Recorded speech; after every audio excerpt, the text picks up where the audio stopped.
Oh, okay, I've got a unboxing a Moremi Sport. Here it is behind me. So this is version 2, which is pretty exciting. They've gone from version 1 to version 2 just in a matter of months, which is excellent. Shows the flexibility of the company manufacturing these. They're manufactured in South Africa, so the name Moremi was also used by a Chinese company at some stage, not to be confused with this one. Now this tent is made in 100% aluminium. It's welded. All components are African military grade canvas. So yeah, very big difference in terms of quality of materials used. This stuff is designed to last a lifetime. Now version 2, what they've changed, the big things. They have added a bolt rope track on the front, which allows a factory fly, which was one of the lackings on the first one. A lot of people added their own. They've reinforced the roof structure and made it one piece. So one-piece roofs should be the norm for all rooftop tents because you have no chance of leaks, which is fantastic. Great step as well, especially with a load-bearing tent where you might have some flexing. They've kept the roof silver, also great for repelling heat.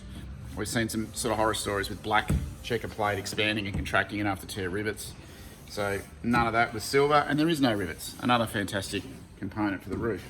These sail tracks are bolted on at minimal points, and they're also glued and well sealed, which I can see. I don't know if you can with a camera.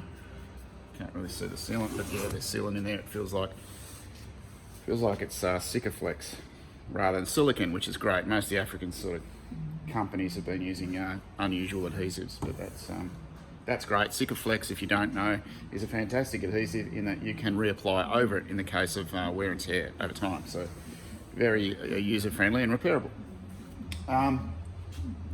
So I'm going to open it up. I'll put the camera down to open it up and then I'll show you. Now this model also is longer than the original model. It's 2.2 meters long, which come about as a result of feedback from us that the 2 meter one isn't going to suit everybody, especially taller guys. So adding just 20 centimeters to the length actually makes a massive difference for taller people.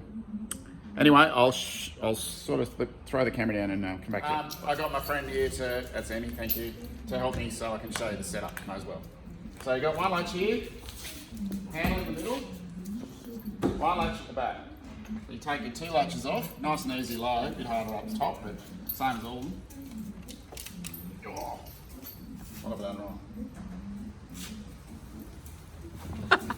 Done something wrong. Might have glued itself shut in transit. Okay, pause that previous fail, and I've got my crowbar friend.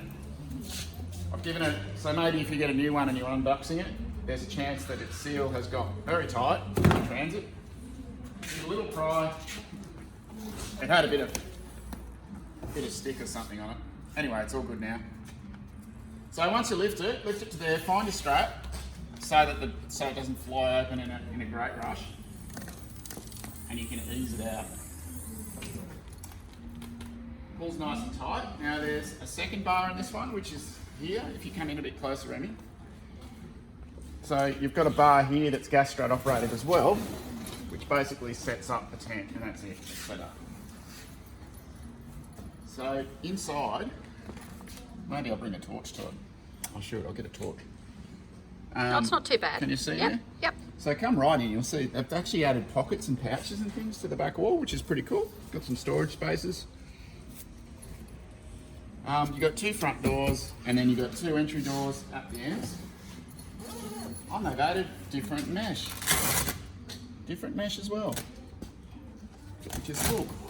Now they've also put a midge-proof mesh option included with this tent, which you can Velcro over your existing windows. Now the reason they've done that, and there it is, the reason they've done, and the intelligence of that is enormous, because the little known fact about midge mesh is that midge mesh is great at stopping tiny flying insects and really good at stopping airflow as well. So if you put midge mesh on somewhere hot, guess what? You're going to be even hotter.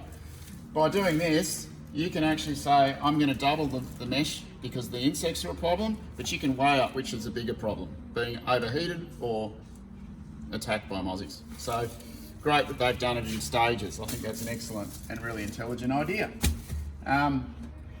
The windows all the same as they were. They zip downwards. It's now grey instead of green, which is a little bit more universal to fit on your car. And their version 2, as I say, does have a fly cover, which I haven't attached yet. So that attaches on with fly screen poles. The flyover cover doesn't have to be erected. It can just sit and hang over the tent, which I haven't put on yet. You probably would if you're going to tropical places where it's really wet, and you probably wouldn't if you're going to deserts. So again, it's adaptable for multi-use. And we're really watching this tent. We're really, really into it because it's so big inside, and yes, it's such a low profile. It's 220 millimeters thick, 1500 millimeters wide. We're seeing that it looks great on a lot of vehicles. Then again, it looks really bad on some vehicles that are narrower, especially vehicles like Prados and so on that have got a 1250 roof. Those vehicles still want to run with this tent, and it's still a great tent, but yes, it looks wide. It is wide because it's massive. You could probably sleep 4 people in this thing. Price point on this is $39.90. That's slightly higher than the Chinese models that are coming out in plastic with low-grade materials. So we'd say the price point on this one at just under $4,000 for actual military grade, mold resistant, ripstop, 300 plus, maybe 350 GSM canvas, double fly screens, flyover cover, full aluminium construction, real rubber. You can get all this rubber piping locally.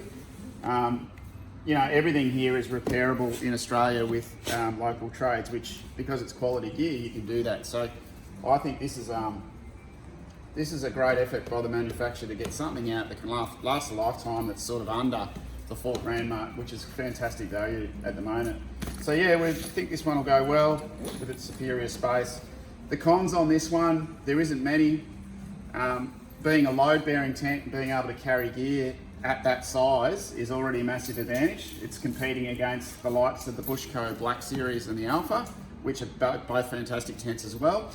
But it's a much bigger interior space, and of course the side lift adds a lot of positives to the experience of having loads, because the leverage is less. Lifting a tent that way with a tyre on top is far easier than lifting a tent lengthways with a tyre on top. So it will deal with big loads pretty well.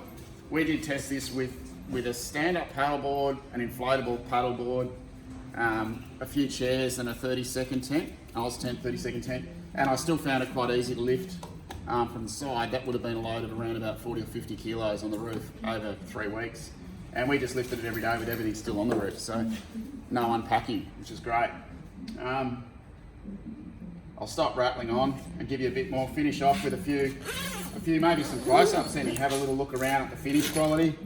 It's pretty good. I'd like to see these zippers improved, but hey, they're all right. I mean, they're good quality zips.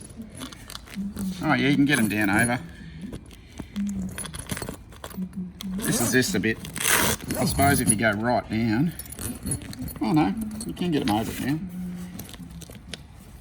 now. That's a little bit dicky in that you've got to get the finger up over. Once you do it properly, you can zip it shut and make sure there's no bugs. So no, that's good, that's great. I like all the piping, all that's for strength along the bottom, so you're not going to tear your hinges. And I've added Velcro to these so you can roll it up and put it out of the way. So no, very good. I've improved all the welding too. Cool. Yeah.